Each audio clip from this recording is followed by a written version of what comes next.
intervención.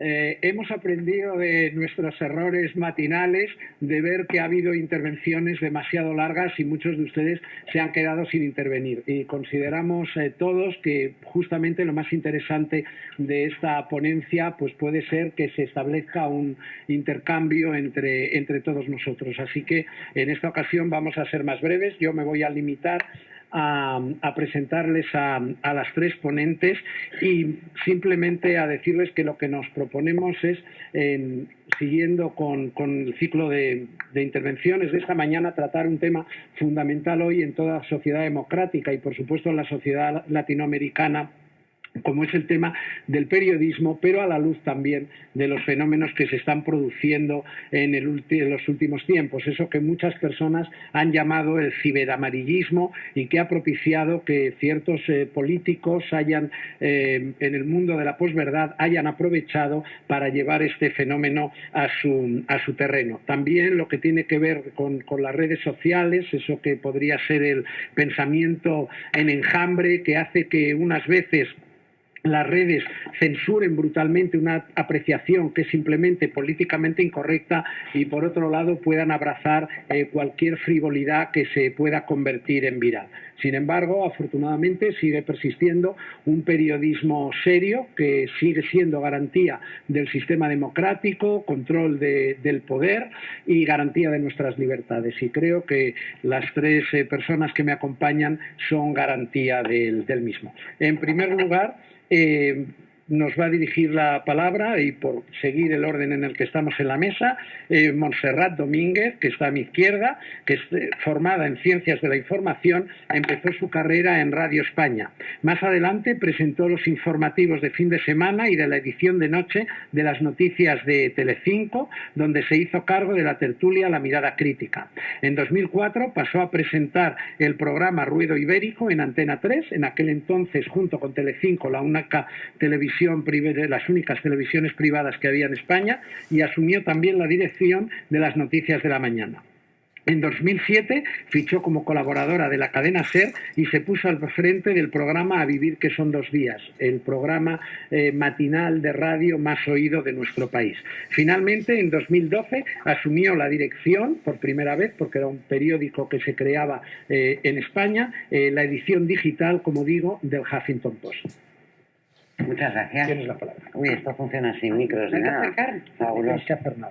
Bueno, muchas gracias por invitarme y antes de nada os quiero pedir disculpas a todos porque yo a menos 20 como muy tarde tengo que salir corriendo porque tengo que estar en la radio esta tarde y no es por falta de interés ni mucho menos por el debate, pero lo que sí nos hemos comprometido es hacer una intervención muy corta de manera que luego podamos escuchar vuestras inquietudes, vuestras dudas y vuestras preguntas y poder hablar sobre ello. Entonces, yo solamente os quiero lanzar una reflexión sobre este nuevo mundo de la posverdad y en el que la información y cómo se configura la opinión pública en estos momentos en el que los periodistas hemos dejado de ser la correa de transmisión entre el poder y las instituciones y los ciudadanos. Hay una disrupción brutal tecnológica que ha permitido que a través de las redes sociales cada una de las personas que está en este planeta, da igual que sea en una aldea de Mongolia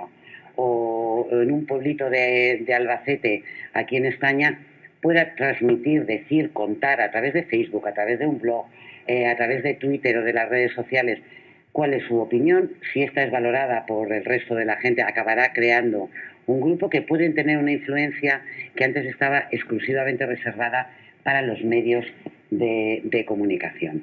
De la misma forma, los políticos, como todos sabéis, y el caso de Trump es el caso más evidente, pero en absolutamente todos los países, y estoy pensando ahora en el caso de Colombia, de Álvaro Uribe y de la manera en la que usa masivamente también las redes sociales, los políticos también se saltan el paso de los periodistas para hablar directamente con los ciudadanos, pero también las empresas, que tienen sus propias páginas web, sus propias redes sociales, en las que lanzan contenido, y ahí los periodistas quedamos desdibujados. Ya hemos perdido ese poder de intermediación, de gatekeepers, respecto a la actualidad, Y respecto a la transmisión de mensajes, aunque, como os diré al final, sigo pensando que nuestra función sigue siendo esencial para mantener una sociedad sana, democrática y bien musculada. ¿Cuál es el problema que tenemos los periodistas ahora? Sobre todo los que trabajamos en medios digitales, y recordar que todos los medios impresos tienen ahora una extensión digital que poco a poco va comiendo terreno a lo que era el papel. Todos, absolutamente todos, dependemos ahora de Facebook.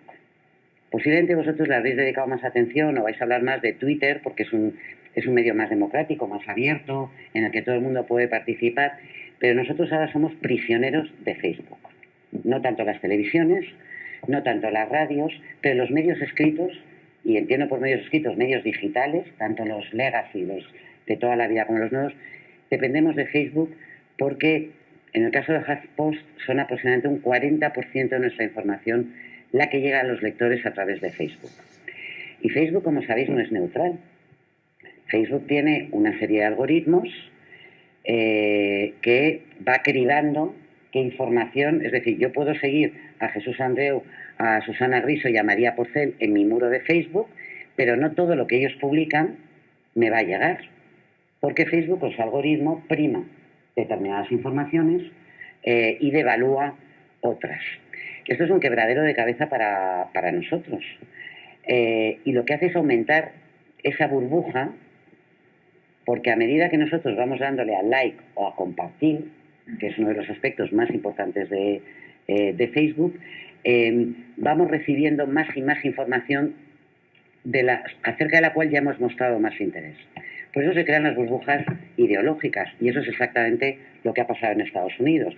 Es decir, los votantes de Trump apenas recibían información con la que contrastar las mentiras claramente que Trump lanzaba al universo, y los votantes más liberales, más demócratas, no les llegaba ni una décima parte del mundo y ultranacionalista, ultraconservador en el que se movía, ya no tanto el Partido Republicano, sino fundamentalmente los seguidores de Trump. Es decir, Facebook nos empuja a vivir en una burbuja en la que solamente recibimos la información que nosotros queremos recibir, lo cual, frente a la inmensa libertad que ha supuesto en teoría las redes sociales, que es tener acceso a cualquier cosa que esté ocurriendo en el mundo, lo cierto es que se está convirtiendo en un corsé en el que solamente recibimos información de nuestros circuitos ideológicos más próximos. En el caso de los medios de comunicación ha ocurrido otra cosa también muy curiosa, y es que Facebook empezó cuando el HuffPost abrió en España hace 5 años. Facebook era una red social de amigos y familiares. Tú colgabas fotos de tus vacaciones en Cancún, te comunicabas con la gente de tu entorno. Facebook decidió que necesitaba más contenido para que la gente estuviera más tiempo metida dentro de su ecosistema y, por tanto, tener más anuncios, más publicidad. Y recordemos que Facebook no es un medio de comunicación, es una máquina de hacer dinero, ¿no? Lo que busca es promover el mayor tiempo posible dentro de sus redes. Decidió, como decía, que necesitaba más contenido, y nos invitó y nos empujó a todos los medios a publicar más y más y más dentro de sus redes, hasta el punto que se ha convertido en Estados Unidos el 47-48% de los norteamericanos reciben información, o sea, las noticias que ellos reciben es a través de Facebook.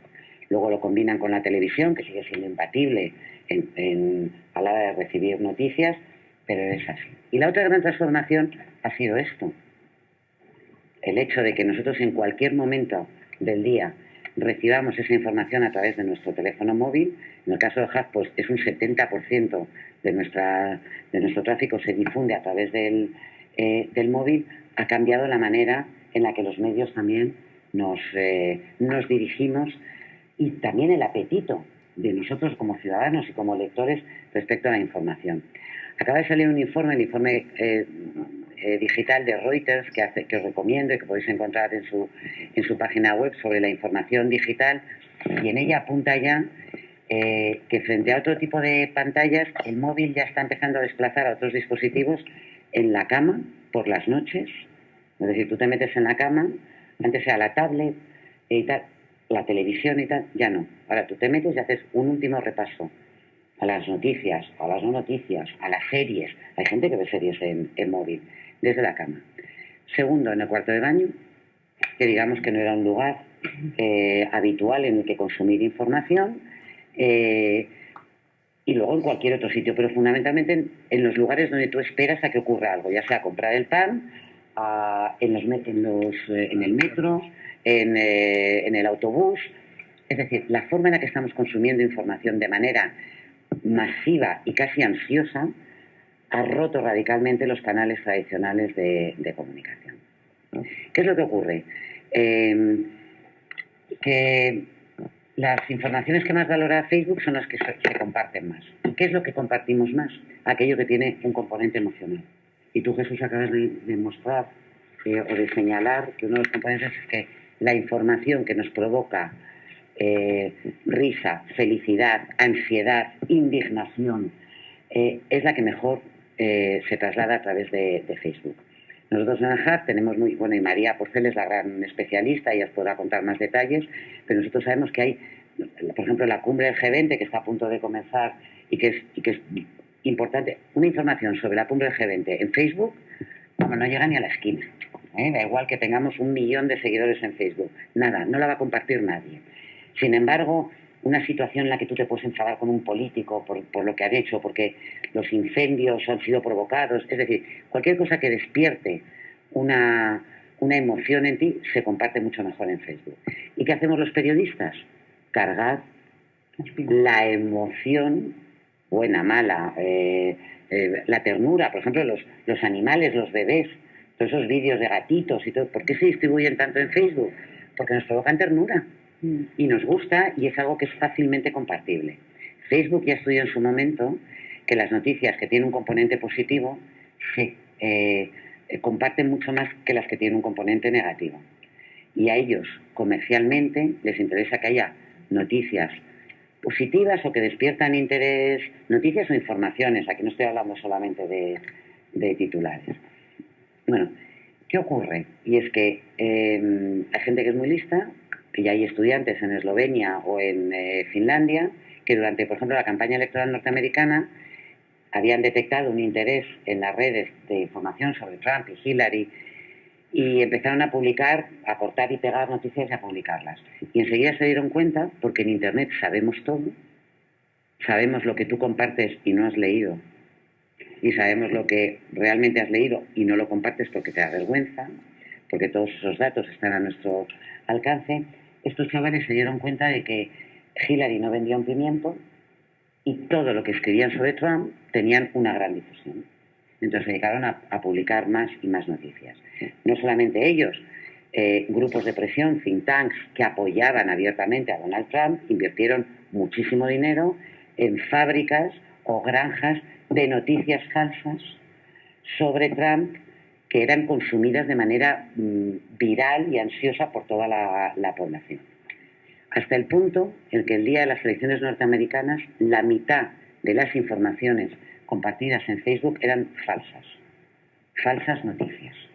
Noticias, en algunas ocasiones diseñadas exclusivamente para hacer caja y en otras con una clarísima intencionalidad política, pues eso de Hillary Clinton vende armas al ISIS, el Papa Francisco apoya a Trump, por no hablar de la vieja historia de que Obama no era estadounidense, sino que había nacido en Kenia, no sé qué. Bueno, todo eso, da igual, la gente lo lee y lo comparte.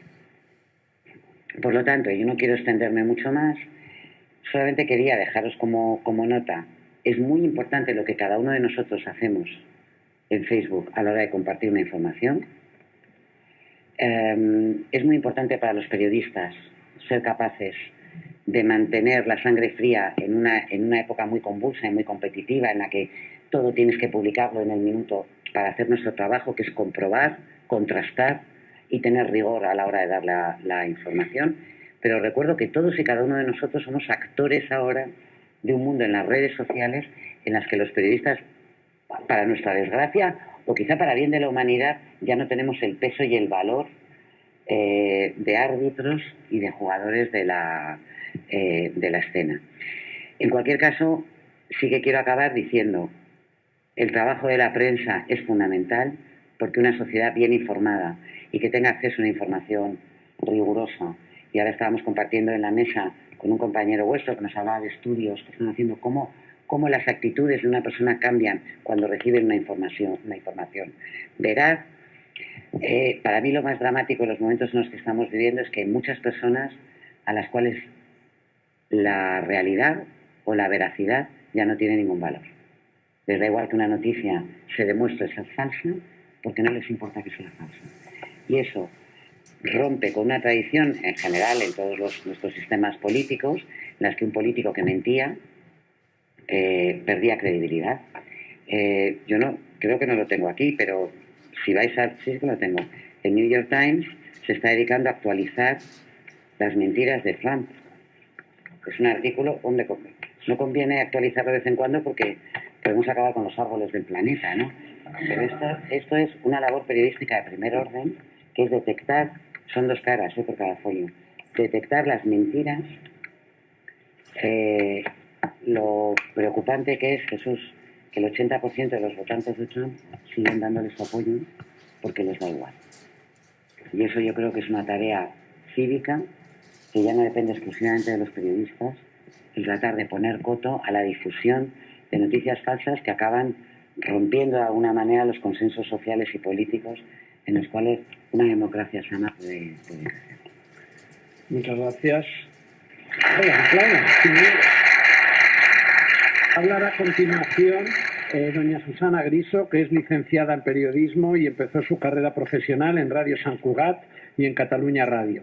En 1998 empezó a trabajar en Antena 3, incorporándose al espacio Noticias 1, y desde 2006 presenta el programa de actualidad de Espejo Público. Ha recibido numerosos galardones por su trayectoria, entre los que se cuenta el premio Ondas a la mejor presentadora. Como quiera, Susana. Buenas tardes. Yo no voy a hablar mucho de Facebook porque no estoy en Facebook. Comentaba antes con los que me acompañaban en la mesa que empecé metiéndome en Facebook porque me parecía que me perdía algo del mundo. Estaban todos mis amigos y la gente sabía cosas de mí misma que a mí de alguna manera me inquietaban porque las sabían a través de amigos, de mi marido, y entonces dije, tengo que meterme, pero me avasalló, me pudo conmigo y me quité porque además consideré que me restaba muchísimo tiempo, pero sí que caí en la trampa de Twitter, porque todo mi entorno, y empezando por los responsables, digamos, de medios de Antena 3, me decían que yo no podía estar presentando un programa diario de 4 horas en televisión sin estar en Twitter. Me perdía mucho y además había muchos elementos que yo tenía que estar vendiendo constantemente, es decir, titulares en las entrevistas políticas que yo hacía cada mañana, noticias que venían después de la publicidad. Bueno, empecé siendo muy activa hasta el punto de que se convirtió Twitter en esa época casi en una obsesión, porque yo estaba haciendo una entrevista y pensaba en el titular que iba a colgar en el momento en el que entraba un vídeo o la publicidad, ¿no? La gente me decía, no puedes ser tú, es imposible que te estés dedicando tú a presentar un programa de 4 horas en directo y a la vez estar enviando constantemente tweets, ¿no? Debo reconocer que de entrada me entusiasmó el feedback, el tener respuesta inmediata a todo lo que yo planteaba, algunos de los debates que se generaban en el plató, pues me parecía muy estimulador porque era una manera de saber también lo que yo quería que pensaba mi audiencia, ¿no? Este es el primer engaño, pensar que tu audiencia es también el universo Twitter. Poco tiene que ver. De hecho, hay determinados temas que en Twitter siempre triunfan. Nosotros lo contamos por trending topics. Hoy hemos tenido 2 trending topics, hoy 3, hoy 4, hoy 5, y no necesariamente eso se corresponde luego con un buen dato en cuanto a audiencia, por ejemplo, ¿no? O simplemente con la curva de audiencia del programa, que te das cuenta que hay temas que en Twitter generan mucho debate y muchísimo movimiento, pero luego la curva son encefalograma plano, ¿no? Al principio os digo que estaba muy entusiasmada, pero me di cuenta que me restaba mucho trabajo a mí misma, empecé a frenar un poquito, y luego sí que yo he notado una evolución en Twitter porque, bueno, pues poco a poco se ha ido convirtiendo en el campo de batalla de los más extremistas, de los más intolerantes, ¿no? Y eso está organizado, es un movimiento, bueno, yo lo he sufrido desde el independentismo catalán al chavismo, determinados partidos políticos, digamos, de nuevo cuño en nuestro país, que quieren, bueno, pues influir, y os diré que de alguna manera también provocar cierta autocensura por parte del comunicador, ¿no? cuestionando constantemente algunas de las afirmaciones que haces.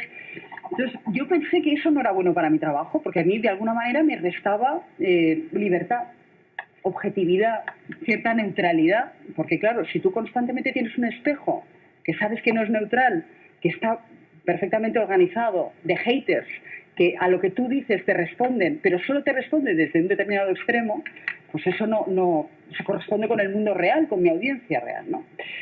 En algunos casos reconozco que Twitter es imprescindible, por ejemplo en Venezuela, y a mí me lo agradecen muchos venezolanos que, bueno, pues constantemente además interactúan conmigo, y yo incluso a veces que no tengo ganas de entrar, lo hago por ellos, porque digo, a ver qué me cuentan, ¿no? Y ayer mismo pues me informé de lo que estaba pasando en la Asamblea Nacional, porque una serie de seguidores, antes de que saliesen los medios, antes de que lo recogiésemos todos, ya me lo estaban contando y estaban además transmitiendo esas imágenes, ¿no? Estamos viendo que también Twitter saca lo peor de las personas, y poníamos el ejemplo de Trump, es un ejemplo fantástico, ¿no? Porque se levanta por la mañana y ese Dr. Jekyll y Mr. Hyde, pues en ese momento yo creo que él no tiene filtros, debe levantarse, no sé, de mala uva, no, Sí, no se debe haber tomado el café, afectado, sí. y siempre pues los tweets, digamos, que luego marcan más la agenda política, porque acostumbran a ser, bueno, pues también los más escandalosos son de esas primeras horas de la mañana, ¿no? Yo creo que también provocan cierta distorsión los tweets en el mapa político, y lo estamos viendo porque hay políticos de gatillo muy rápido, muy fácil, que en un momento dado, sin haber consensuado con su propio partido alguna de las decisiones, pues responden en caliente a algún hater o a alguien que les está provocando. Y un ejemplo muy concreto es, por ejemplo, el tratado con Canadá, ¿no? El famoso CETA, que el Partido Socialista había votado en la Unión Europea a favor de ese tratado. De repente, bueno, pues se cruzó una reunión con Podemos y hubo un cambio de posición. Salió diciendo Cristina Narbona, la presidenta del Partido Socialista, que iban a votar en contra, y la propia Margarita Robles, que yo la entrevisté al día siguiente, que ella es la portavoz del Partido Socialista en el Congreso, pues estaba muy molesta porque se le había adelantado y Cristina Narbona había ejercido de portavoz de una decisión que, según ella, me lo dijo con estas palabras, esto lo añado yo, no estaba todavía consensuada, es decir, no se había producido un debate dentro de la propia ejecutiva del Partido Socialista, ¿no?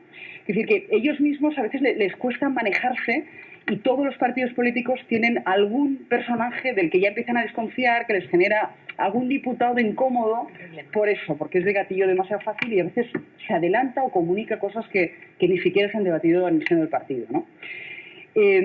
Yo también me he acostumbrado, y en esto yo creo que te lo dan los años y vas desarrollando cierta piel de hipopótamo, de rinoceronte, es que, bueno, pues las tormentas en Twitter pues duran 24 horas, son tormentas en vasos de agua, ¿no? Y que tampoco hay que darles mucha importancia, porque a veces, no sé, yo que ahora intento quedarme un poquito al margen y tomar cierta distancia, pues salgo del plató y ya me dice alguien: ¿pero qué te ha dicho Maduro? ¿Qué ha pasado con Maduro? Digo, ¿qué ha pasado? No me he enterado. No, a lo mejor no soy consciente de que Maduro pues ha hecho una mofa de mí, pero eso ya está circulando, y ese universo paralelo ya está generando muchísima información. Ya, si luego Huffington Post te lo multiplica y entonces mucha gente efectivamente se interesa o se informa a través de las redes de lo que ha ocurrido en tu programa, les parece que, bueno, que Maduro y yo estamos como Donald Trump con la CNN, ¿no? Que tampoco es para tanto, pero bueno. También uno de los problemas que le encuentro yo a Twitter es, bueno, pues eso que reduce tanto el debate a los 140 caracteres, ¿no? El que no te permite matizar muchas de las afirmaciones que querrías hacer, ¿no? Y eso, para los que nos dedicamos al periodismo, es muy complicado, porque una entrevista política tiene 1000 matices, y resumir eso en un titular, pues siempre es muy peligroso.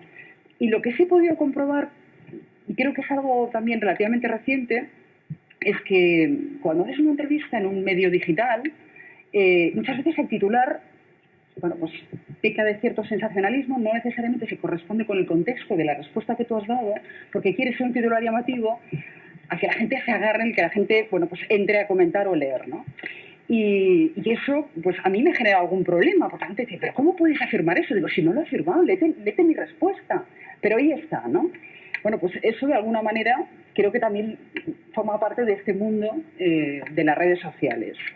El efecto multiplicador, que es evidente y con el que tenemos que convivir, que yo creo que lleva un poco a hacer ese periodismo que yo llamo de Wikipedia, ¿no? Que es que al final todos nos vamos reproduciendo, pero nadie se toma la molestia de coger un teléfono y contrastar la información, ¿no? De eso se quejan muchos políticos y lo sufrimos los propios periodistas, ¿no? A mí me gustan mucho los periodistas de la vieja escuela, Montserrat, espero que no te moleste que te incluya en ese grupo, pero es decir, Montserrat, Raúl del Pozo, Pilar Cernuda, tantos compañeros que tengo yo de tertulia, que son maestros en este oficio y que lo que hacen es llamar ante la duda, ¿no? En lugar de reproducir lo que ha dicho el mundo, el país, bueno, poniendo precisamente los buenos ejemplos del periodismo, pero hay muchos otros que simplemente se dedican a eso, a multiplicar lo que otros han leído en un digital, ¿no? Y hay casos flagrantes, pues, en casos de niñas desaparecidas, Diana, que eres un buen ejemplo, que se dicen auténticas barbaridades y nadie se toma la molestia de ir a llamar a la madre de Diana y preguntarle si eso es así. Bueno,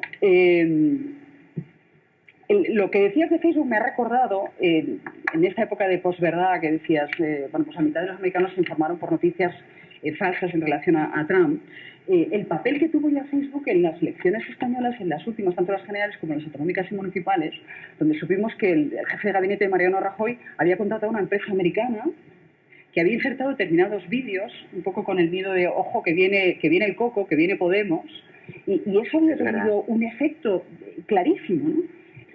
Bueno, recuerdo que además Jorge Moragas nos contaba que se había dosificado, ellos habían elegido perfectamente a qué tipo de votantes se dirigían y con muy pocos impactos, digamos que la repercusión había sido impresionante, ¿no? Sabían a quién se tenían que dirigir y con qué mensaje, el que más miedo podía provocar en ese electorado, ¿no?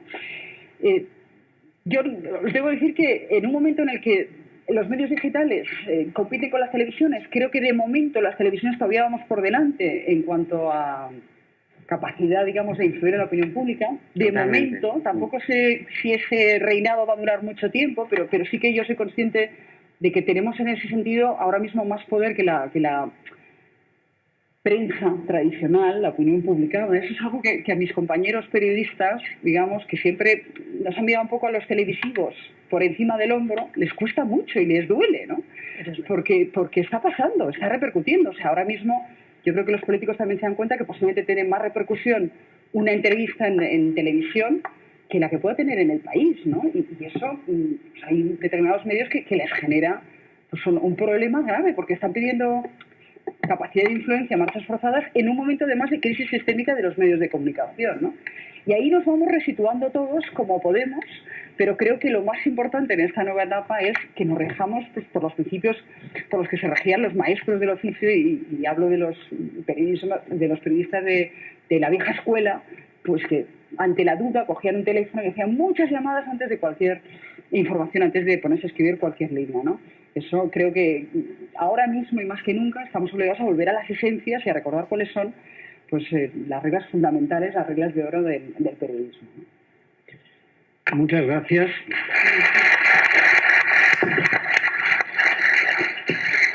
Para quien no la conozca aún, María Porcel es joven líder de la Fundación Carolina en 2008, licenciada en Periodismo y Comunicación Audiovisual. En 2010 realizó el Máster de Periodismo del País y posteriormente ha colaborado con medios como El País Semanal o Marie Claire.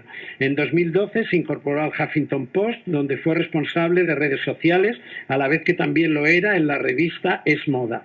Desde 2014, redactora en la sección Tendencias del Huffington, realizando múltiples reportajes sobre música, series, cine, libros.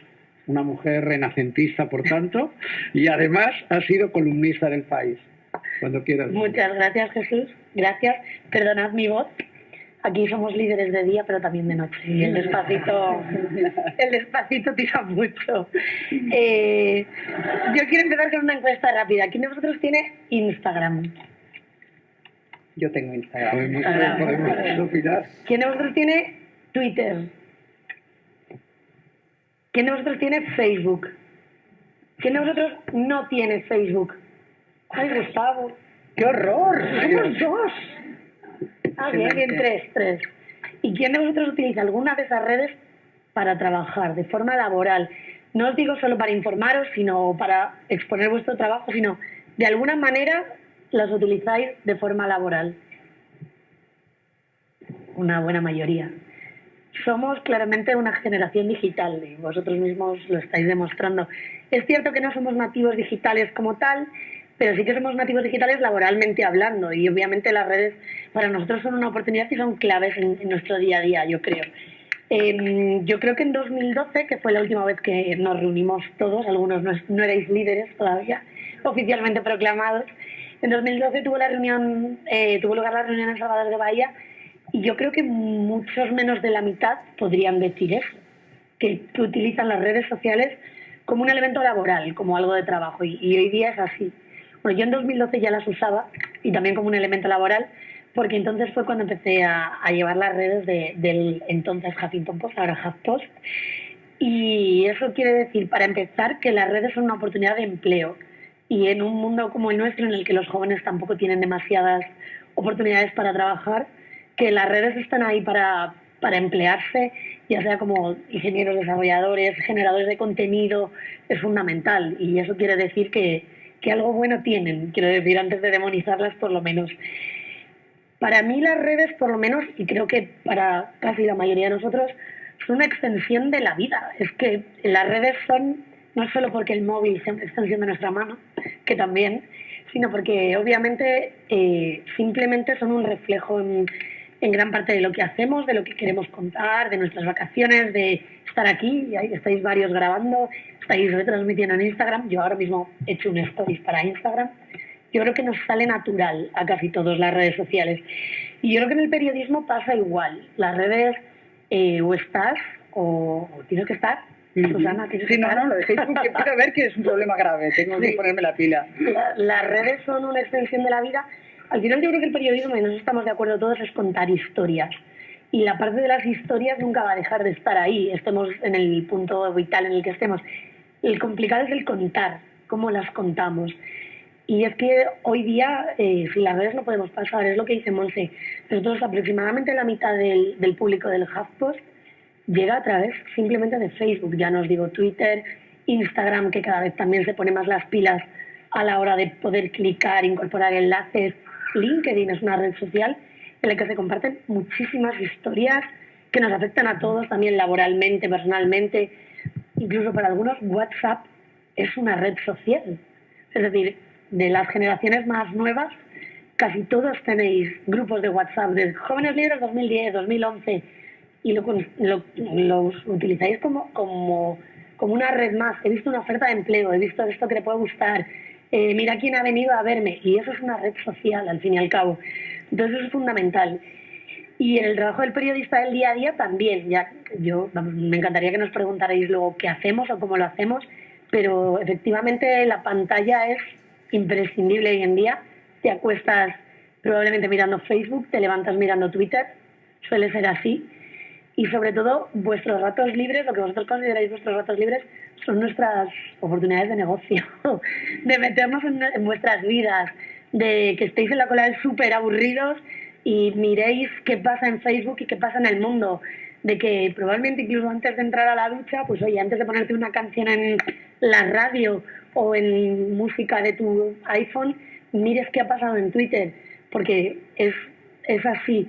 Entonces, sí que es verdad que nosotros intentamos aprovechar las redes para colarnos un poco en vuestras vidas, porque si no, sobre todo con una generación muy millennial, porque es verdad que muchos sois millennials, si se considera a partir del año 80, como se consideran a los millennials funcionamos así, es una extensión de nuestras vidas y no podemos dejar de trabajar en las redes y de estar en las redes. Entonces es verdad que esas tormentas son pequeñas, pero para nosotros es lo que nos da vida. Claro. No necesitamos que duren más de 24 horas. Y ya con 24 horas nos sobran. Incluso aunque duren 6, con eso nos vale. A nosotros el trending topic es lo que está ahí, y al final es de lo que hablas con tus amigos y de lo que es lo que está presente, obviamente. Lo que no quita que haya que hacerlo bien. Obviamente en periodismo es complicado la gestión de las redes sociales porque muchas veces la inmediatez pues nos hace equivocarnos, nos hace meter la pata, nos hace matar a gente que no se ha muerto, que eso pasa a veces también, pero eso no hace que no tengas que seguir haciendo lo que dice Susana de la vieja escuela. Tienes que llamar, tienes que comprobar, que lo tienes que hacer más rápido, obviamente, que tienes que intentar ser el primero, pues es un hándicap que está ahí. Cómo hacerlo bien y cómo ser el primero. Eso es muy complicado, porque si yo no soy la primera que publica en tu red, va a llegar antes alguien y ese clic ya no va a ir para mí. Y esa información ya no te la voy a poder ofrecer todo lo bien que quiero. Entonces es bastante complicado. Pero sí que es verdad que que hoy día el periodista no puede vivir sin las redes y además es un doble flujo, es el flujo de entrada, nos levantamos eso, mirando Twitter, Facebook, estamos todo el día atentos, Instagram ahora mismo funciona fenomenal como forma de informarse y más cuando ahora mismo toda la viralidad la genera gente que tiene muchos seguidores en Instagram, en YouTube, como muchos sabéis, pero también para nosotros es el modo de contar las cosas, si no, no sabemos hacerlo.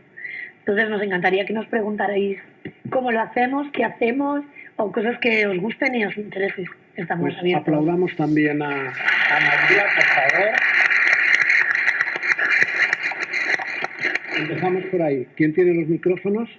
A ver, es la hora de la siesta, hay que comprender que el micrófono puede tardar un poco. Arturo, sí. Ahí, efectivamente es la hora de la siesta. Hola, buenas, yo soy Julia, soy española, de Andalucía, y bueno, lo primero, pues quería daros las gracias por la información que nos habéis dado, y la verdad, decir que es una alegría ver una mesa en la que hay 3 mujeres exponentes, porque no en todos los foros y en todos los espacios se encuentra un espacio en el que hay 3 mujeres hablando sobre un tema, es difícil de encontrar. Y bueno, mi pregunta va sobre la cara oscura de las redes sociales, que ya Susana ha dicho algo acerca de los haters, los trolls y todo esto. Y yo quería preguntaros sobre pues las redes sociales y el excesivo control, por ejemplo, en las parejas en cuanto a la violencia machista. Vosotras, como comunicadoras y bueno, también a través de las redes sociales, ¿cómo creéis que podéis actuar para divulgar pues, el verdadero significado del feminismo? Que hay veces que se utilizan unas palabras un poquito feas, en fin. O, por ejemplo, la prevención de la violencia machista. Y otra cosa, el tratamiento de ese tipo de noticias en el lenguaje periodístico, que a veces, no sé si esto es más bien una queja, un comentario, una pregunta, pero creo que hay veces que deja mucho que desear algunos titulares que se pueden leer en cuanto a asesinatos de mujeres. Y nada, daros las gracias.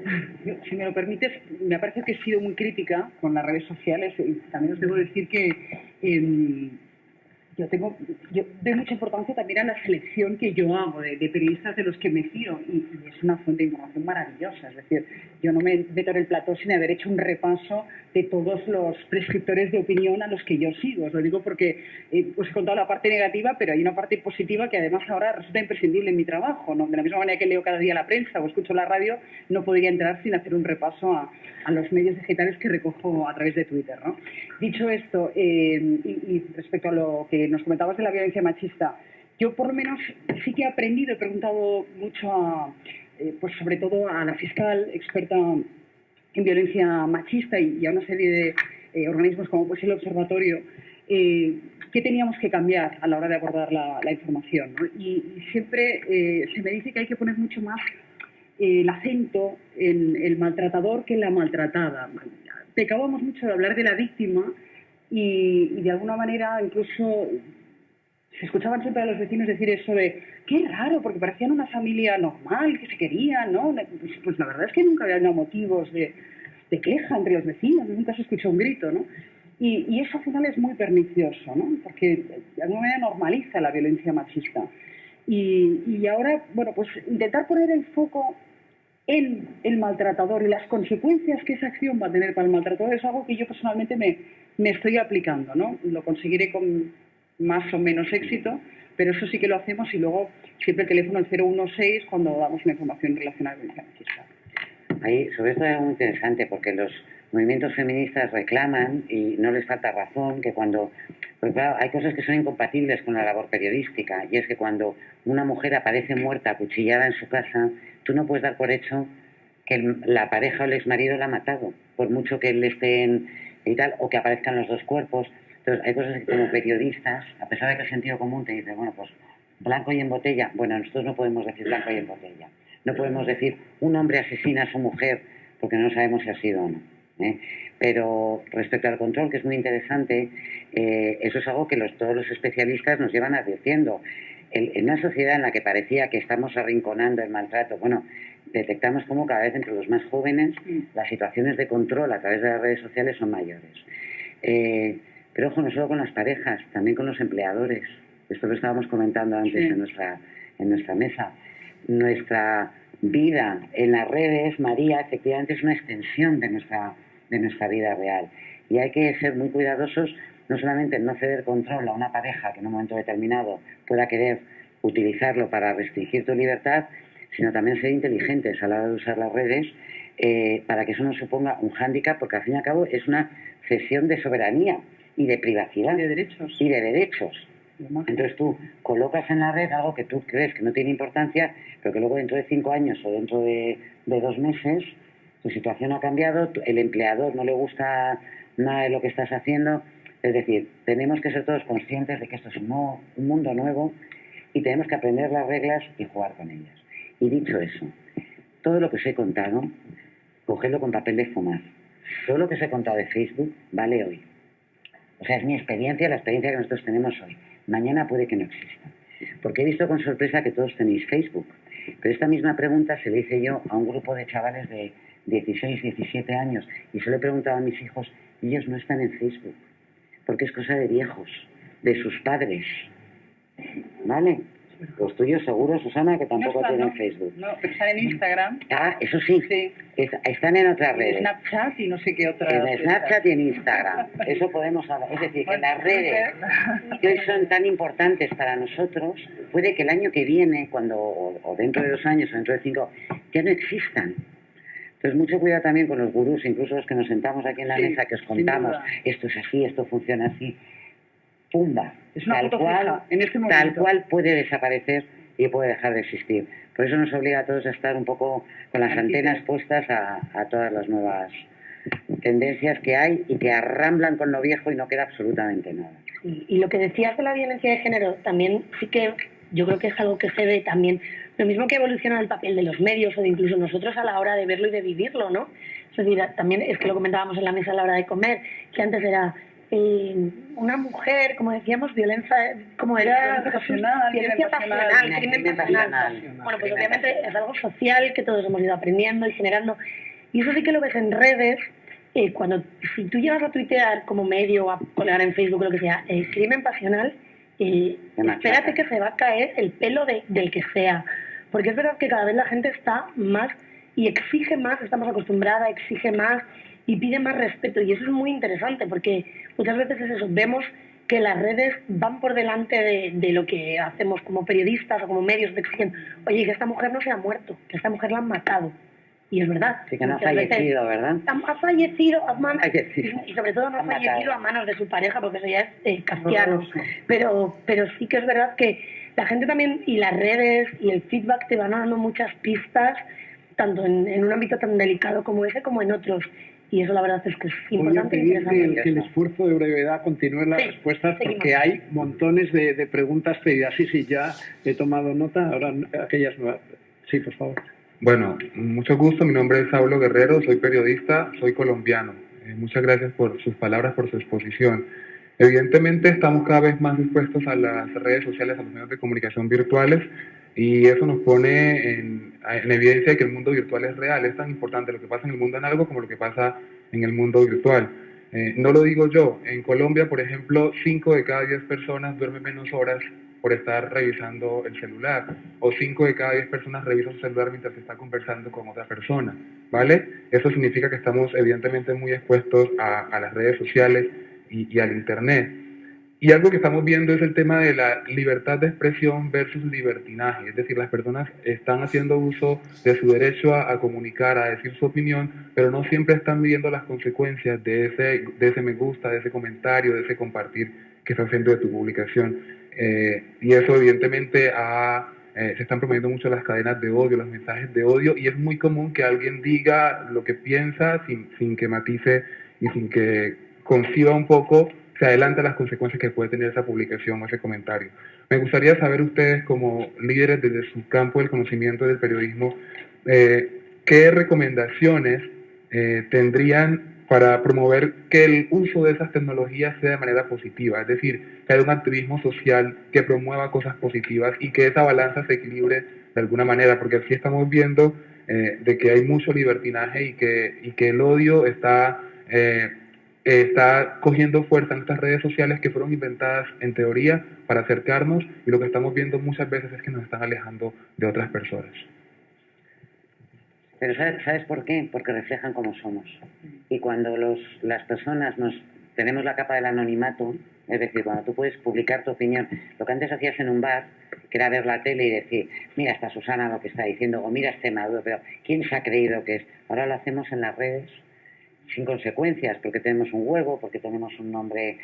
Eso es muy complicado. Hay quien se está planteando que debería haber las propias redes, y desde luego Facebook tiene una responsabilidad clara a la hora de determinar qué noticias falsas, qué comentarios racistas que incitan al odio permite dentro de sus redes.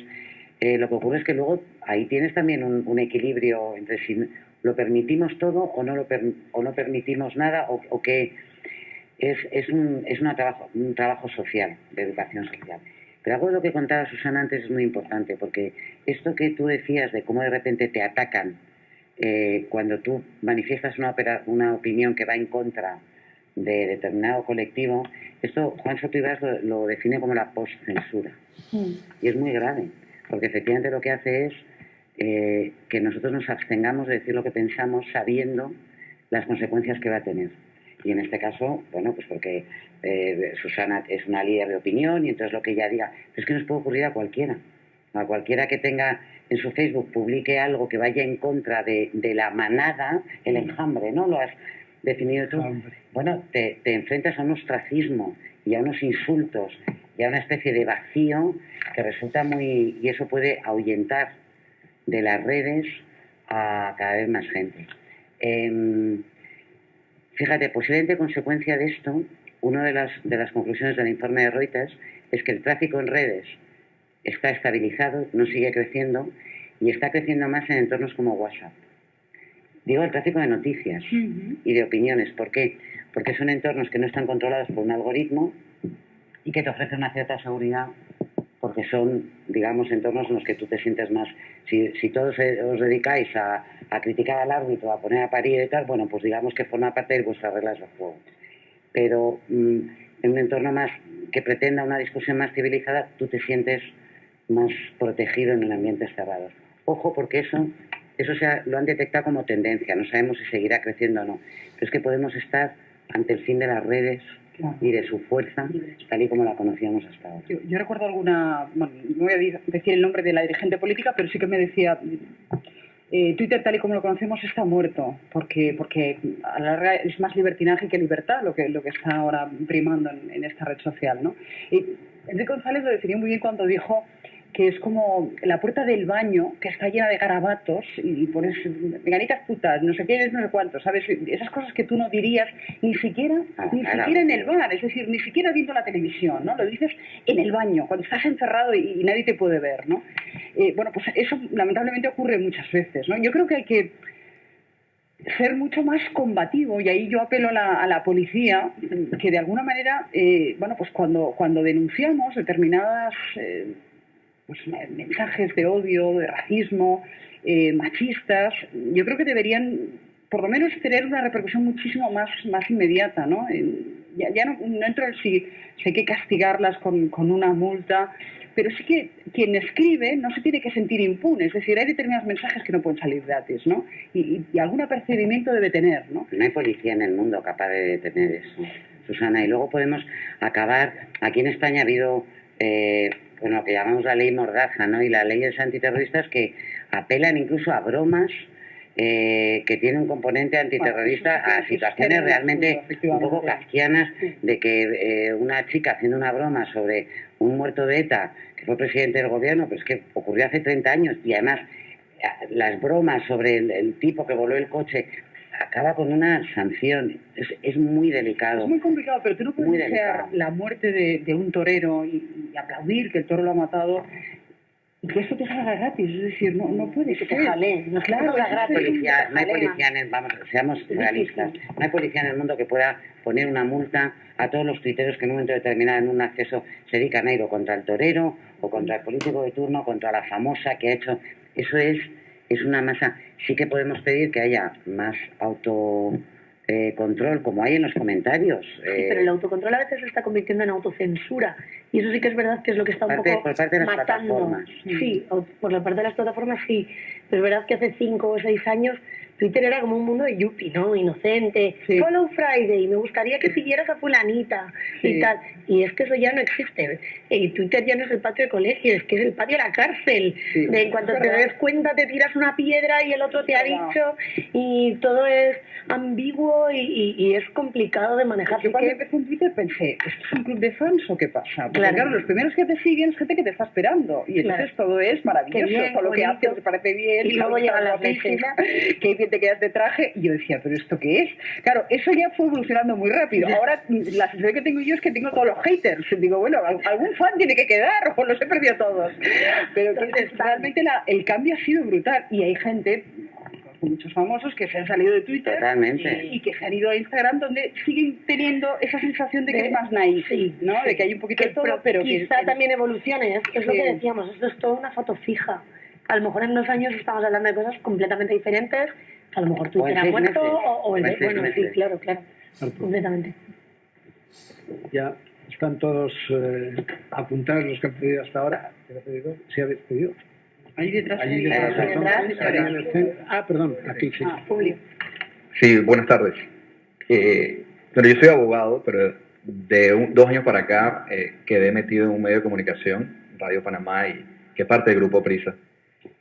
Y me interesa mucho el tema de las redes sociales, porque parte de mi participación en un programa de opinión es el análisis de las redes sociales, o lo que se discute en las redes sociales. Y me parece muy curioso y preocupante, quizás en la línea de la señora Montserrat, del tema de Trump. Vimos hace una semana cómo el presidente Trump coloca a lo que muchos vieron una imagen de él en la lucha libre tumbando a CNN. Y vemos también cómo se metió en la vida personal de otros periodistas, creo que de NBC. Pero vemos que eso le sigue funcionando. En mi caso, en nuestro país, el informe del presidente de 1 año de gestión le pide a los medios de comunicación, le pide en el informe, dejen de estar criticándome permanentemente. Digan lo bueno. Ah, claro. Qué listo. Entonces, estamos viendo, de alguna manera, tomando más o menos la imagen de Trump, de una batalla en un ring entre medios y políticos, por la simpatía o la opinión de la masa, de esos tuiteros, del 80% que aún apoya al presidente Trump, haciendo lo que sea, al punto de que se puede mencionar dentro de las investigaciones que Rusia, el enemigo número 1 de los Estados Unidos, se involucró directamente en un resultado de una elección de Estados Unidos y aún mantiene el apoyo. ¿Qué análisis ustedes le dan a ese tema? Vamos a ver, el caso de Trump es realmente algo, eso sí que es disruptivo.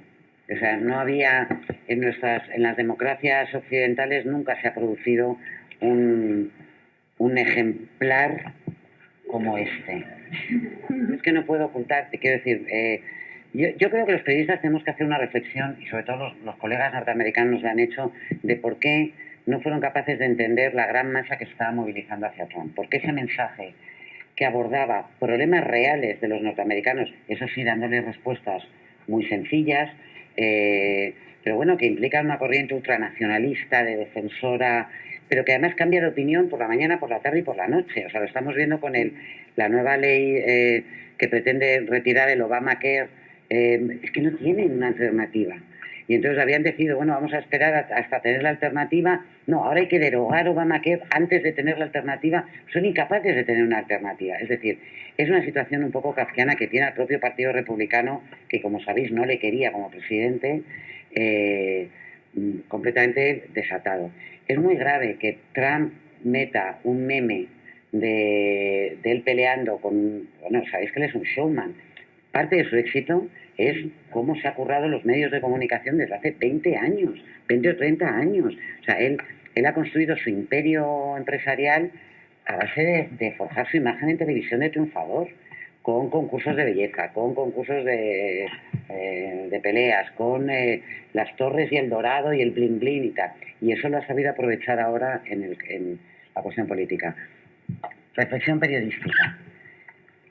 Los periodistas norteamericanos se movieron en el mundo de las élites, y eso aquí lo estamos sufriendo también. En el 15M aquí en Madrid le decían a los políticos, no nos representáis, y a los periodistas nos lo decían también, no estáis contando lo que está ocurriendo bien en este país.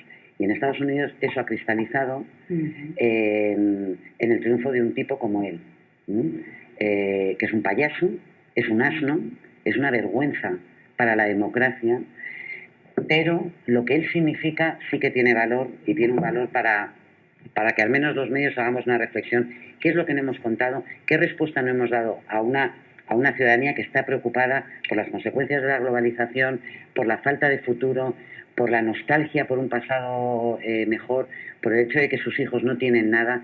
O sea, hay una epidemia de consumo de heroína en Estados Unidos, que ya no son los yonkis que eran 4 y tal, son los americanos blancos de 50 y 60 años que no tienen ninguna expectativa de volver a trabajar en su vida, que no pueden sacar a su familia adelante y que están de opiáceos hasta arriba, de pastillas.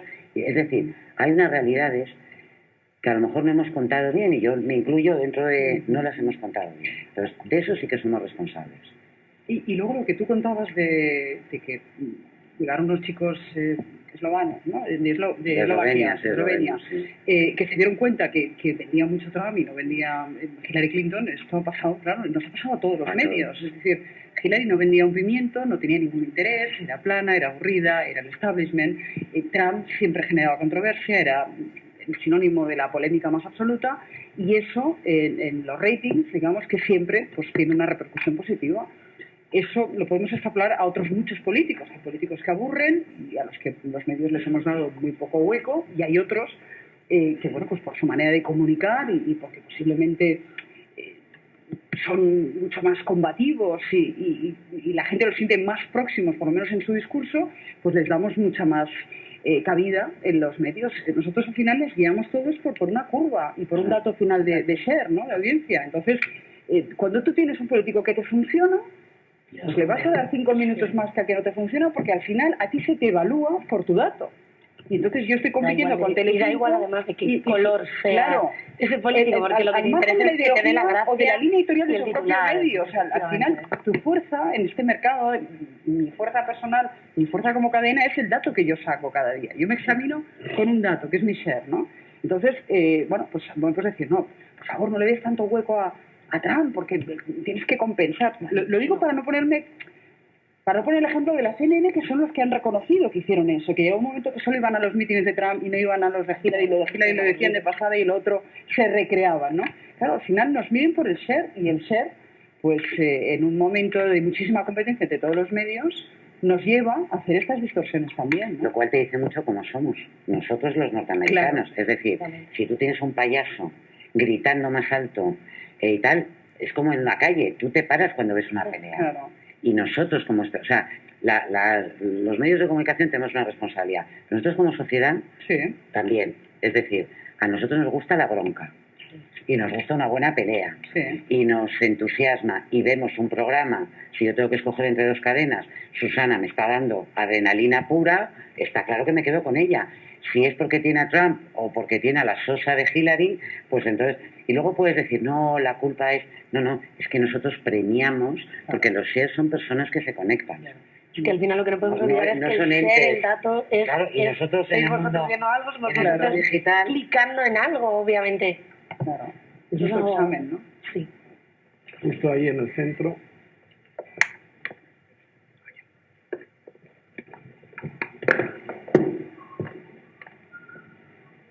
Hola, mi nombre es Eugenia, yo soy de Venezuela. Primero agradecerles porque creo que la labor que están haciendo, de hecho ayer con María me decía, justo ayer cerramos con una noticia de ustedes en la Asamblea Nacional y bueno, son canales para nosotros invaluables en este momento, viviendo, o sea, recientemente estando unos meses allá, es la manera. Y de hecho una de las reflexiones que me hacía es, bueno, ustedes dicen que de repente las redes pueden perder vigencia. Para mí hace 5 años Twitter no era una herramienta de decir, mira lo que me pasó ayer, sino era una herramienta como de información muy potente, ¿no? Entonces, creo que, o sea, países como el nuestro tienen como un canal súper importante. Mi pregunta iba con respecto a el rating versus la responsabilidad, ¿no?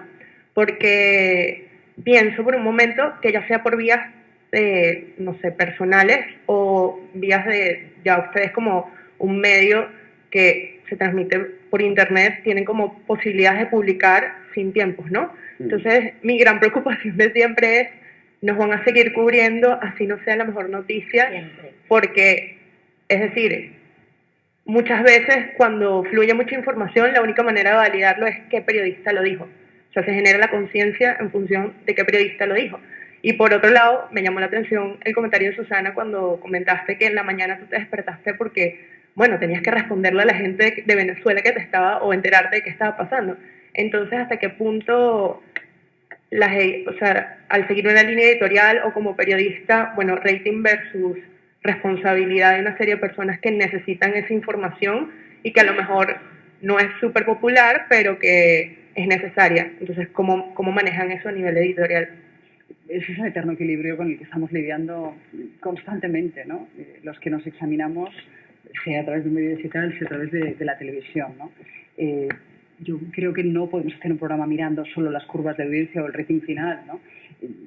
Cuando yo me planteo una escaleta, la planteo también, evidentemente, bueno, pues desde el punto de vista informativo, que es lo que yo considero que jerárquicamente tiene que primar o lo que tengo que destinar más tiempo, ¿no? Y en ese equilibrio nos movemos siempre. En el caso de Venezuela, efectivamente, no siempre nos da rating, no siempre nos da share, pero yo me siento responsable porque soy muy consciente de que hay muchas personas que solo se pueden informar a través de las redes sociales o canales como Antena 3 en Venezuela, ¿no? Y eso me lleva a mí particularmente, y me lo tomo casi como una visión personal, a siempre, en la medida de lo posible, informar sobre lo que está pasando en Venezuela, sobre todo cuando hay hechos tan graves y tan denunciables como lo que ocurrió ayer, ¿no? Y en este próximo mes me temo mucho que vamos a tener que ser especialmente beligerantes y estar muy pendientes de lo que ocurre en tu país, porque estáis en una deriva absolutamente totalitaria, estáis ahora mismo, si nadie lo impide, pues a punto de convertiros en una dictadura, y creo que ahí tenemos una responsabilidad enorme desde la comunidad internacional y desde un país como España, que está hermanado con vosotros, ayudaros, ¿no? El otro día lo recogíamos, ahora mismo la mayor solicitud de asilo se está pidiendo desde Venezuela, ¿no? Incluso por encima de países como Siria, un país en guerra, ¿no? Es nuestra guerra y nos tenemos que implicar en ella. Yo por lo menos lo siento así. Yo te voy a contestar solo con una palabra que ha utilizado Susana y además os pido disculpas, pero me voy. Lo que pasa es que María conoce muy bien cuál es nuestra filosofía. Una de las cosas más bonitas de esta profesión, de ser periodista, es la sensación, es la responsabilidad. Tus jefes no es tu audiencia, no son tus jefes de la empresa. Es la sensación de que tu trabajo tiene un valor social. Por lo menos para mí, ¿no? Pero yo creo que eso, Susana, María, lo compartimos todos. La sensación de que hay un valor en lo que tú haces. Por eso estamos sometidos a los ratings de las audiencias en los casos de la televisión y en el caso de Internet también. Pero yo utilizo siempre como ejemplo una cosa que dice nuestro subdirector en el Hub, Guillermo Rodríguez, dice, si tú quieres que yo doble el tráfico, eso te lo hago en 4 horas. Porque puestos a escoger titulares llamativos, palabras que llamen la atención, fotografías que obliguen al clic, eso lo sabe hacer cualquiera. Pero yo quiero construir una relación de confianza con todos mis lectores. Yo quiero que vuelvan mañana y que sepan que la información que nosotros damos podrá gustar más o menos, pero es una información fiable, rigurosa y que tiene un cierto criterio. Y para eso no vale solamente el clic por el clic. Nuestra jefa Diana Jacinto decía, hay cosas que son clic para hoy, nada para mañana. Y entonces, en ese equilibrio, lógicamente, nosotros vivimos de la publicidad, necesitamos lectores para que vengan los anunciantes. En las televisiones privadas, comerciales, es exactamente lo mismo. Pero dejaríamos de ser lo que somos si lo único que nos preocupara fuera el rating del día. Estás obligado a mantener tus datos y te tienes que romper la cabeza para ver cómo equilibras mantener el atractivo para el tráfico y poder dormir por la noche diciendo, joder, hoy he contado esto y hoy esta información que a priori no era muy atractiva, he hecho que fuera viral. ¿Por qué? Porque le da 2 vueltas, porque eso para nosotros, para los periodistas, es muy importante. si no te conviertes en una granja, en una fábrica de clics o de información o de tal, que no tienen sentido profundo que a los periodistas, a los que amamos esta profesión nos mueve. Y ahora yo os dejo, que tengo que salir pitando que me esperan en la cama. Gracias.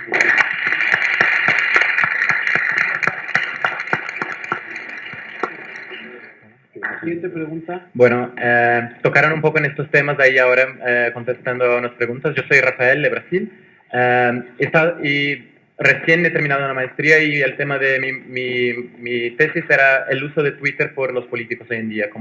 Y fue en 4 países distintos y la idea era comparar cómo populistas usaban el Twitter en relación a los candidatos del establishment, que las tradicionales fuerzas políticas. Mientras buscaba esto, claro que tenemos que acordarnos de Obama, que fue un ejemplo como que muy positivo por estos medios digitales, ha traído el apoyo de muchos jóvenes en la política, cosa que no pasaba hacía como muchas décadas en Estados Unidos.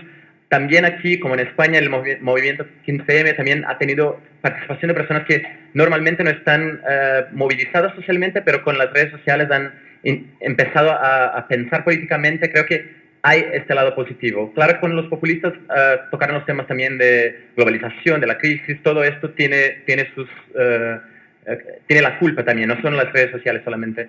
Pero en este sentido de hoy en día, y uno de los que he percibido cuando he hecho este análisis era que existe una manera más o menos igual, sea de izquierda o de derecha, populistas usan las redes sociales de esta manera, de burlar estos gatekeepers y tener su voz en el mainstream, que normalmente no la tienen. Muchos países lidian de esa manera de forma distinta. Alemania, por ejemplo, hay casi un acuerdo para que no hablen mucho de la extrema derecha, también por su pasado de los nazistas y todo. Y ahora tiene una ley que quieren regular redes sociales como medios de comunicación y no como redes sociales.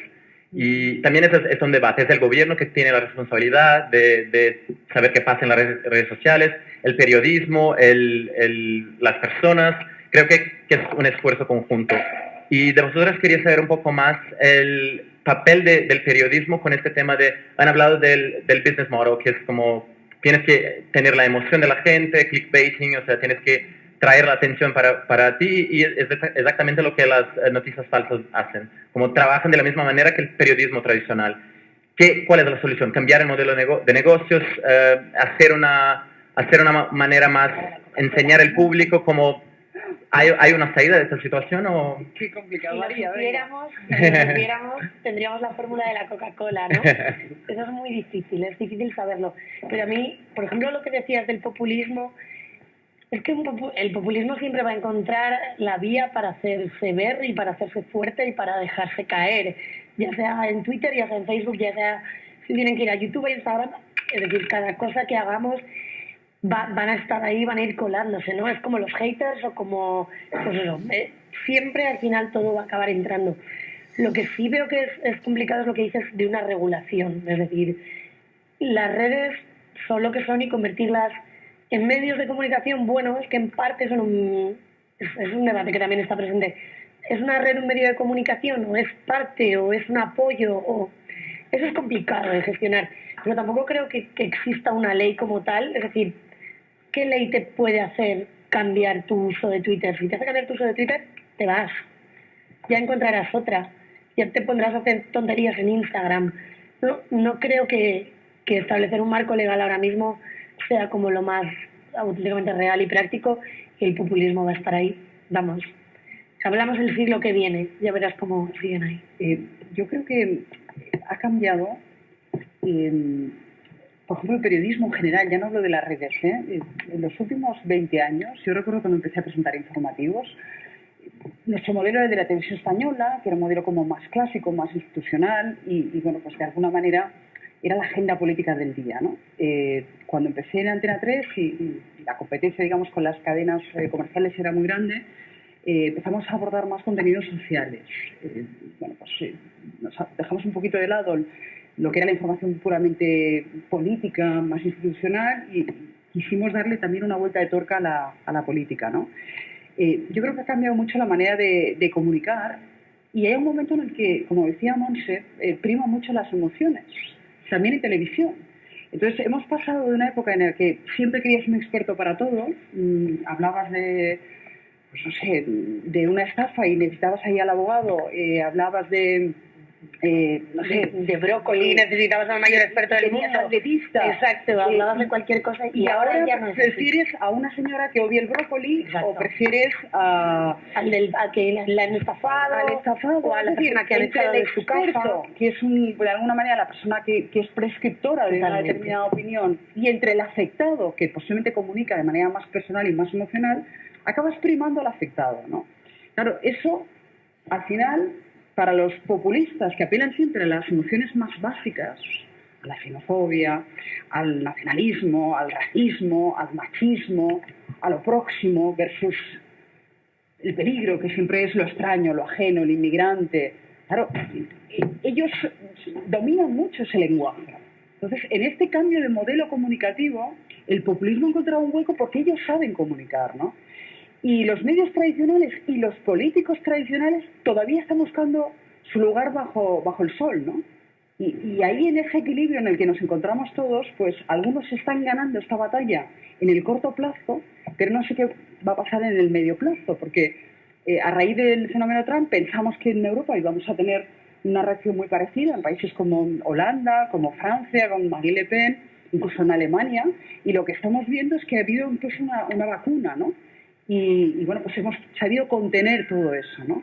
Hemos puesto el ejemplo de los rusos con la incidencia clarísima que tuvieron en la campaña electoral norteamericana, pero también se vio un conato en la campaña francesa, porque con Macron, desde Rusia también se empezó a correr, bueno, pues eso de que era homosexual, que la mujer era una tapadera, que no era una relación realmente bueno, pues de pareja la que tenían ellos, que el propio Macron llegó un momento que tuvo que coger el toro por los cuernos y salir y desmentirlo, porque a él ya le estaba generando un problema. Además decía, aquí se da pues desde un machismo clarísimo, porque nadie puede entender que yo esté con una mujer 20 años mayor, nadie se lo plantearía si fuera al revés, y luego un caso de homofobia, ¿no? Que a los rusos pues les debe parecer que eso va a tener incidencia en el voto en Rusia, pero que en Francia no ha tenido ninguna, entre otras cosas porque la ha desmentido uno de los candidatos, pero porque tampoco a la gente le importa. Es decir, en Europa en general, por suerte, que un candidato sea homosexual o no, haya salido del armario o no haya salido, no suma, ¿no?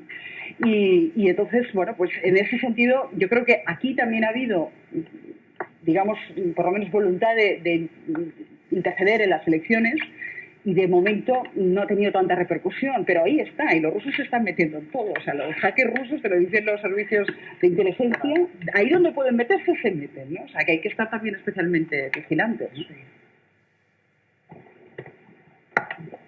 Sí. Gracias. Bueno, yo os quería preguntar, bueno, soy Joyce Almer, soy de aquí, de España, y trabajo en el ámbito de la neurociencia. Y os quería preguntar cómo nos podríamos enfrentar a un problema que yo veo en el ámbito de la salud, porque todo el mundo comenta, todos somos expertos en nutrición, en psicología, o vamos a curar el cáncer con cualquier cosa milagrosa que se nos ocurra, y a diferencia de otro tipo de noticias de las que hablabais antes, que bueno, que puedes recurrir a otras fuentes para consultar si realmente tienes ese interés, en el campo de la salud, de la ciencia en general, las fuentes originales, los artículos científicos son de pago, son arduos y densos y están en inglés. De saber, como le digo yo a mi abuela, que esa es la fuente a la que tiene que recurrir para saber cómo se cura el cáncer, ¿no? Entonces, ¿cómo nos podemos enfrentar a todos esos bulos que hay por...? Es que no solamente es en las redes sociales, muchas veces incluso en los medios de comunicación se hace eco de noticias que son absolutamente falsas. Y no sé cómo, no ya se podrían limitar, sino cómo nos podríamos enfrentar a ello con la contranoticia, de alguna manera, no lo sé. Yo recuerdo cuando buscábamos expertos en economía, pues es que vamos por fases, ¿no? En la época que, bueno, pues digamos que primaban los expertos políticos, los contertulios que hablaban de todo, pero que sabían mucha de política. Luego una época en la que buscábamos más expertos en economía y nos encontrábamos que los economistas comunicaban peor que los periodistas especializados en economía. En el mundo en el que tú te mueves, a veces nos pasa un poco eso. Es decir, nos encontramos con médicos que son poco divulgativos, poco pedagógicos. Cuando pillamos a uno bueno, pues no nos soltamos. Siempre acudimos a él, ¿no? Porque ser capaz de conjugar, digamos, en un ámbito tan sumamente especializado como el tuyo, una persona que sea muy buena, muy creíble, muy rigurosa y que a la vez sepa comunicar sin miedo a comunicar, es decir, sin miedo a poner ejemplos, metáforas que sean comprensibles para el resto de, digamos, de la sociedad. Eso es la cuadratura del círculo, y cuando eso ocurre es maravilloso, ¿no? Bueno, pues ese médico que tú siempre tienes como médico de cabecera y al que vas a para acudir, ¿no? Pero muchas veces ese esfuerzo os lo reclamamos a vosotros, que yo creo que a veces falta, pues porque no habéis tenido necesidad de hacer esa pedagogía, ¿no? Es decir, no moveros en ese ámbito tan culto, digamos, de alguna manera, de entendidos, de muy cafeteros, y bajar un poquito el nivel para que todo el mundo se entienda, ¿no? Pero seguramente nosotros los periodistas tenemos que hacer un esfuerzo también para ser muchísimo más divulgativos, ¿no? Hacemos un esfuerzo, y sí que es verdad que ya cada vez hay más agencias especializadas, por ejemplo, en ciencia, fiables, medios que te hacen un poco de intermediario, ¿no?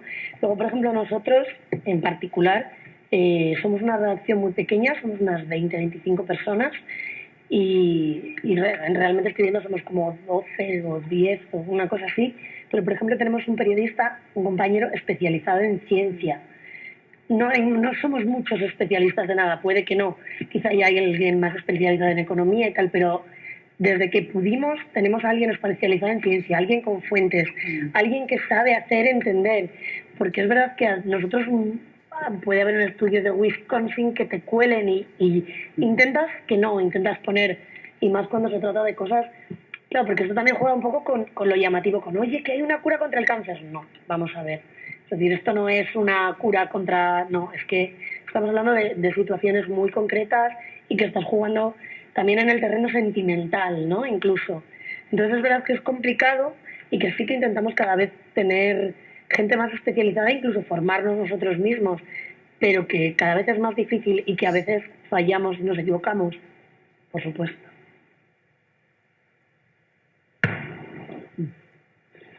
Bueno, muchas gracias. Mi nombre es Santiago de Venezuela. Yo quería hacerles una pregunta, sobre todo también del manejo de redes, de las instituciones públicas que ustedes muchas veces tienen que cubrir. Pareciera que estamos en una época de la edad de la información, pero hay una paradoja, que es que los políticos tienen que responder mucho más rápido a los eventos que están pasando con mucho menos información. ¿Cómo lidian con eso, por una parte? Y lo segundo es que cada vez, y el ejemplo era muy bueno, que la gente leía en el cuarto de baño o antes de acostarse, cada vez es menos lo que la gente lee. O sea, los artículos, hay una demanda para que sean más cortos y más pequeños. ¿Cómo haces periodismo de calidad en temas complejos donde necesitas que el lector esté más tiempo? Y desde el punto de vista institucional, ¿cómo creen ustedes que se pueden manejar no solo los políticos, sino también los periodistas, que tienen que responder mucho más rápido con mucho menos información? ¿Cómo mantienes la credibilidad en ese aspecto? Mira, yo te voy a dar un ejemplo, me dejas empezar, de lo que decías, de cómo hacer cada vez informaciones, pues a veces complejas y tal, en menos tiempo. Cuando yo hice el máster del País, tenía un profesor que es un mítico del País, y nosotros empezábamos a escribir, ya pasaban 4 meses hasta que escribías reportajes. Empezabas a escribir lo que se llama breves, que son simplemente columnas de 9 líneas. Luego ya pasabas a medias columnas, a reportajes.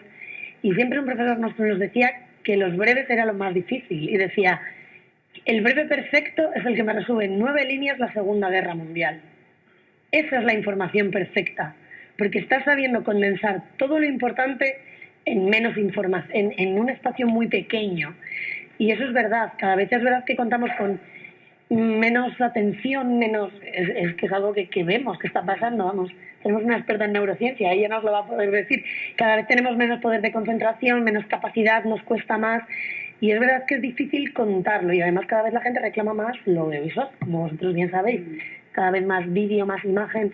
Entonces es verdad que es complicado, pero aún así no hay que olvidar que a la gente le sigue gustando leer reportajes largos, ver buenos documentales, ver piezas largas, buenas, curradas, trabajadas, bien basadas. Entonces yo creo que hay que lograr un equilibrio, pero sí que es verdad que hay que contar las cosas con concisión y con claridad, y eso no es fácil, y lo intentamos hacer todos los días, también porque los espacios, ya sean en papel o en web o en televisión, son cada vez más cortos y más pequeños. Mi batalla, y esto me cuesta muchísimo, es que bueno, pues el paso al vídeo dure 20 segundos, que eso son apenas 2, 3 líneas, ¿no? Es una idea fuerza y un poquito más. A mí, con mis compañeros, es complicadísimo. Muchas veces, la gente te escribe 2 párrafos y digo, esto ya es demasiado. O sea, lo tienes que resumir en un titular, ¿no? Diréis, ella se quejaba de los titulares. Claro, yo me quejo de los titulares descontextualizados, con los que me encuentro muchas veces en los medios digitales o a veces en los propios rótulos de televisión, ¿no? No siempre lo que nosotros, digamos, destacamos en el rótulo o digamos, la idea fuerza que preside un tema que estamos abordando, una entrevista que estamos haciendo, se corresponde con la entrevista, pero esa es la batalla, ¿no? Porque sabemos además que la capacidad de retener la atención es más en un medio como el mío, que posiblemente están viendo la televisión, pero a veces están cocinando y yo qué sé, y están despidiendo al niño o están, mucha gente cada vez más te ve desde el bar, desde el despacho, pues ahí tienes que, digamos, ser muy conciso y resumir la idea fuerza en una sola frase, ¿no? Eso es complicado. Para los políticos, como para los periodistas, estar al día es dificilísimo. Ahí sí que nos ayudan las redes sociales, porque a lo largo de la mañana pasan muchas cosas y yo la entrevista que puedo elaborar, porque a mí me gusta hacerme las entrevistas, prepararme los cuestionarios a las 8 de la mañana, no tiene nada que ver con la que haga a las 12, porque de entre 8 y 12 pues posiblemente habrán hablado 3 políticos más, tendremos que preguntar sobre la reacción de otro político de otro partido que ha dicho algo y luego tengo que estar muy atenta a las preguntas parlamentarias, a las iniciativas de ley que se han tramitado, es decir, que ahí sí que yo muchas veces, ya ni siquiera los medios digitales, es decir, hago un repaso a Twitter para ver un poquito los temas de la mañana por si se me escapa algo, ¿no? Y entiendo que lo que hago yo lo hace el político 3 minutos antes de empezar la entrevista, porque tú les ves, los tengo a lo mejor en el Congreso y les tengo pinchados, que en el argot televisivo es que les estoy viendo cómo se están preparando para la entrevista y ves que todos están con el móvil repasando por si algo se les escapa y yo les voy a preguntar precisamente por ese asunto, ¿no? Ahí las redes sociales sí que nos ayudan mucho y sí que son muy determinantes porque bueno, pues el político tiene que saber que ha habido un escándalo en su partido y sobre esto además le va a preguntar o un escándalo en otro partido, ¿no? Es decir, que es muy importante ahí que ellos también estén hiperinformados y lo suelen estar, ¿eh? Pocas veces ahora les pillas en un renuncio. Sí. Próxima y creo que última pregunta. Será esta la. Bueno, buenas tardes. En principio, pues muchísimas gracias por compartir la experiencia. Yo creo que es muy interesante, incluso y sugerente el tema de las redes sociales. Y sobre todo porque de ahí va mi pregunta. Bueno, yo he ejercido el periodismo durante 3 años en México, soy mexicano, hice radio y televisión, después me involucré en términos académicos, hice antropología, entonces salté al contexto académico. Y en ese proceso del salto académico me tocó vivir como experiencia de vida el movimiento de jóvenes mexicanos que salieron de la Universidad Iberoamericana, el 132, que utilizaron precisamente la radio y los Twitter para denunciar precisamente la campaña electoral del actual presidente de la República, Peña Nieto. Entonces ellos han utilizado también como medio alternativo el Twitter y las redes sociales como el Facebook para hacer lo que demandaban en su momento era como la democratización de los medios de comunicación. Y yo creo que también eso trae en debate ahora también creo que en España y yo creo que en todos los países occidentales, incluso China, en términos de la censura que se puede generar en los medios convencionales, tradicionales, pero también estos medios de las redes sociales. Entonces mi pregunta, en tanto que periodistas, en tanto que líderes de opinión en medios convencionales y que generan una gran influencia, una gran audiencia, que tengo entendido que parece ser que también América Latina, me surgen 3 preguntas. La primera es en términos de la ética periodística, sobre todo cuando se relaciona la vinculación entre países occidentales, como puede ser España, versus América Latina, cómo es la mirada colonial del propio periodista, porque es descontextualizada. Entonces, ahí la primera pregunta es el riesgo de la propia subjetividad del sujeto, ustedes como periodistas, como sujetos líderes de opinión, que puedan generar estos imaginarios que muchas veces desembocan en mayor confrontación política, más allá de enviar un mensaje de pacificación en un contexto de conflicto. Esa es por la primera pregunta. La segunda pregunta que me viene a la cabeza, más allá de la ética. Podríamos concentrar en una pregunta y una la ética periodista. ok. Wow, okay. Estamos acabando, así que a ver si podemos hacer las tres en una. Sí, no, de la ética periodística me iría la cuestión de la censura, ¿no? Los límites de la censura, que también se ponen como cuáles son los criterios, sea individual o en términos de los propios intereses corporativos de la propia empresa. Y finalmente, con esta concluyo, se me olvidó. Así que gracias. Mira, hemos acordado una pregunta. Yo respondo lo de los límites de la censura y tú la ética periodística, la tela. A ver, los límites de la censura. Mira, hay una cosa buena que tienen las redes sociales, que antes, cuando... Pongo el ejemplo español, y permite que hable de lo mío, que es lo que conozco porque no me atrevo a opinar sobre México, pero aquí había una cadena... me has dicho México, ¿no? Vale, la tercera. Aquí había una cadena que era Televisión Española que digamos que tenía el monopolio de la información televisiva, ¿no? Entonces lo que no contaba Televisión Española no existía. No había redes sociales, bueno, podía salir en prensa, pero mucha gente se informaba a través de la televisión y entonces muchos políticos decían, bueno, ¿con qué nos hagan Televisión Española? Si consigo que esta noticia sea censurada en Televisión Española, pues ya tengo mucho ganado, ¿no? Ahora eso es ridículo, porque tú sabes que te lo van a sacar las privadas, que te lo van a sacar las redes sociales. Es más, los digitales muchas veces son avanzadilla de muchas noticias que luego recogemos las televisiones, que tú sabes que si no lo recoges, lo recogerá la competencia y te vas a quedar solo con la banderita y decir, no, yo que este tema no quiero darlo, no sé a qué. Entonces, yo creo que ahí todos hemos ganado en libertad, porque al haber multiplicidad de voces, pues evidentemente la censura es más complicada. En este nuevo panorama, los medios tradicionales, lo que yo decía, la opinión pública a veces está algo desconcertada porque ellos estaban acostumbrados a poner y quitar gobiernos, es decir, creían que desde determinados medios de comunicación, de determinadas líneas editoriales, tenían esa capacidad de influencia, ¿no? A la hora de elegir un candidato en unas primarias, por ejemplo, ¿no? Y eso ya no ocurre, porque ahora, bueno, pues te encuentras que los militantes en esas primarias no solo se informan por ese determinado medio, más afín o menos afín a digamos, a tu partido político, sino por multiplicidad de voces distintas, entre las que estarían también las redes sociales y los medios digitales. Yo creo que con eso hemos salido ganando y hay mayor democratización ahora mismo en los medios, con todas las reservas que antes le poníamos a esa mayor democratización, que a veces pues, nos lleva a dar pábulo a bulos a noticias falsas, ¿no? Pero hay una parte positiva, que es que la censura ahora es mucho más complicada que años atrás. Otra cosa es la autocensura, que a veces Otra cosa es la autocensura contra la que hay que batallar y contra la que hay que batallar muchas veces incluso en tu propia cadena y con tus propios jefes, pero esa es una batalla que tú, desde tu ética periodística tienes que imponer, ¿no? Yo siempre digo que la subjetividad es inevitable en los medios. Todos tenemos una voz subjetiva por nuestras propias experiencias, por lo que hemos vivido, por lo que pensamos. Somos sujetos, no somos objetos. Pero es muy importante ser honestos, ¿no? Y lo que decíamos, irte a casa con la sensación de que has hecho una labor también social, que has cumplido y que por lo menos has intentado, yo por lo menos es lo que intento, hacer una aproximación lo más honesta e incluso limpia posible a la información que estoy tratando, ¿no?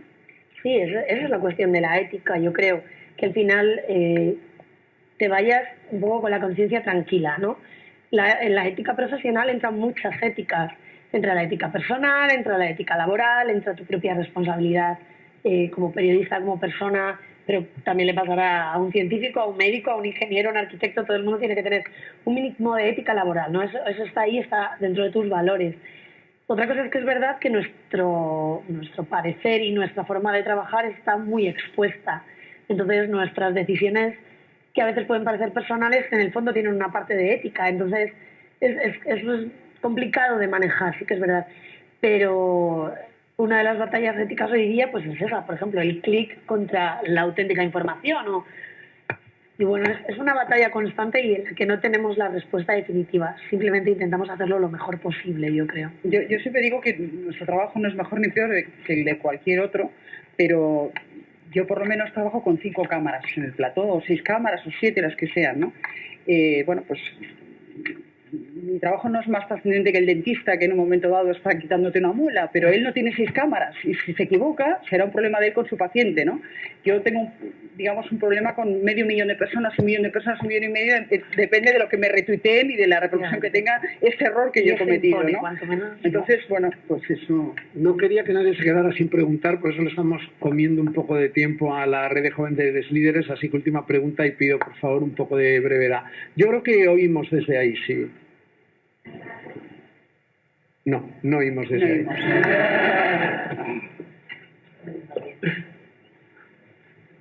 Gracias, buenas tardes. Mi nombre es Teresa, soy de Honduras.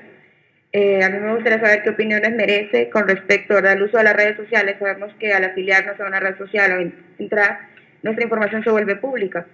Pero, ¿qué pasa con los límites o en todo caso, los peligros del uso de las redes sociales en cuanto a los derechos de la imagen de las personas, de la intimidad? Porque muchas veces yo puedo estar afiliada y estoy consciente que mi información y mis fotos, todo lo que yo ponga, se vuelve público y viral. Pero ¿qué sucede con las personas que no lo están? Y otra, como ahora se ha utilizado las redes sociales para denuncias, para críticas, para fama, para lo que sea. Entonces, la imagen de esas personas que no autorizaran que su información estuviera ahí. Entonces, ¿qué opiniones merece sobre las prohibiciones de las redes sociales? ¿O cómo se están utilizando? Yo como estoy hiper sobreexpuesta, por lo que hablábamos, por esas 6 cámaras con las que yo tengo que lidiar a diario, las redes sociales para mí son 3 cámaras más, a las que incorporo y a las que tengo todos los días, ¿no? Y por tanto, soy especialmente sensible con esa sobreexposición y, por ejemplo, es algo que yo hablo mucho con mis hijos porque ellos lo ven, ¿no? La trascendencia que puede tener cualquier cosa que diga, haga en los medios, ¿no? Entonces, yo intento concienciarles para que ellos también piensen que trabajan con 6 cámaras, porque es que esas son las redes sociales, ¿no?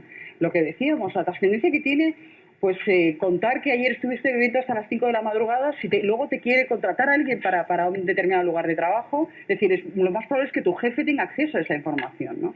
Y eso que los famosos, entre comillas, la gente que estamos en los medios, que estamos expuestos, lo tenemos muy asumido, yo creo que lo debería asumir todo el mundo, porque en un momento dado, cuando hay una noticia, lo primero que hacemos todos los medios es ir a buscar Facebook, Instagram, es decir, ahí no hay protección posible. Yo creo que hay que trabajar sabiendo que no hay protección posible, sabiendo además que eso que tú estás haciendo tiene una trascendencia que perdurará en el tiempo, ¿no? Y de la que tienes que ser plenamente consciente, porque posiblemente con 30 años opines de manera distinta a como opinabas con 20, pero tú tienes que pensar que eso va a quedar, que ese Big Data te va a perseguir hasta la tumba, con lo que eso implica de pérdida de privacidad e de intimidad, ¿no? Obviamente, y luego es eso, si aquí pasa algo hoy, todo el mundo se iba a meter a buscar nuestras fotos, a mirarlas, es algo lógico dentro de este Big Data.